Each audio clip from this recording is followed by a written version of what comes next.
മഹാശിവഭക്തനായിരുന്ന മാർക്കണ്ഡേയന് 16 വയസ്സ് വരെ മാത്രമേ ആയുസ്സുണ്ടായിരുന്നുള്ളൂ.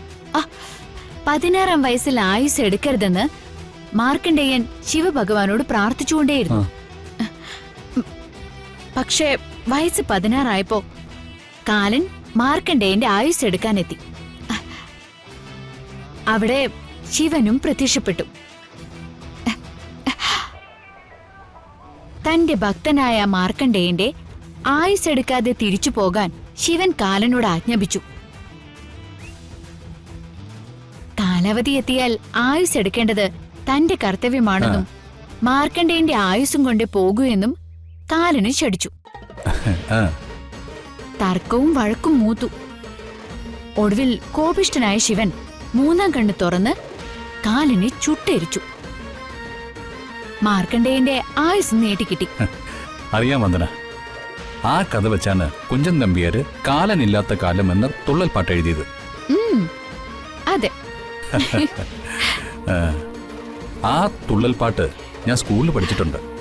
സ്കൂളിൽ അത് വെച്ച് ഓട്ടം തുള്ളലും കളിച്ച് ഫസ്റ്റും വാങ്ങിയിട്ടുണ്ട്. കണ്ണിലെ പോളകൾ കൂടി നരച്ചുള്ള നരന്മാർക്കങ് എണ്ണമില്ലീ വണ്ണമുള്ള പെണ്ണുങ്ങൾക്കുമില്ല എണ്ണം. എങ്ങനെയുണ്ട്?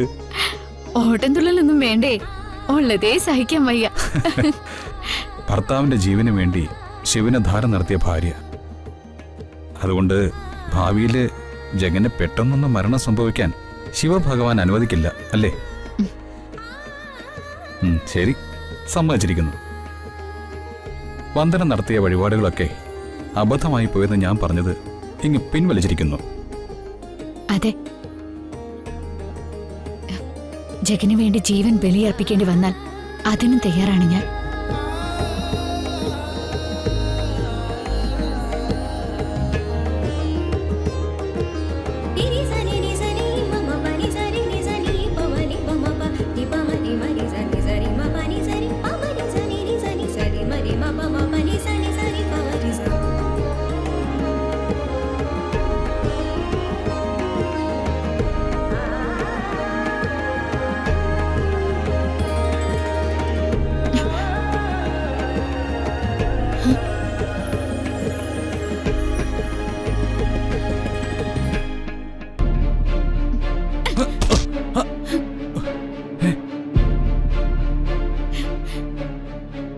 തൊട്ടു പോരുത്. എന്റെ അടുത്ത് വരാനോ നോക്കാനോ മിണ്ടാനോ പാടില്ല.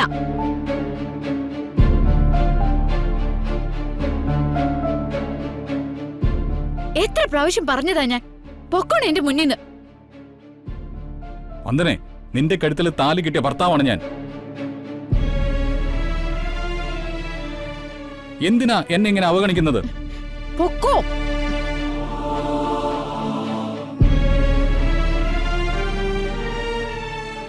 ക്രൂരമാണ് നിന്റെ ഈ തരം താഴ്ത്തല്. തല വണങ്ങി നിന്ന് വല്ലാതെ മടുത്തു എനിക്ക്.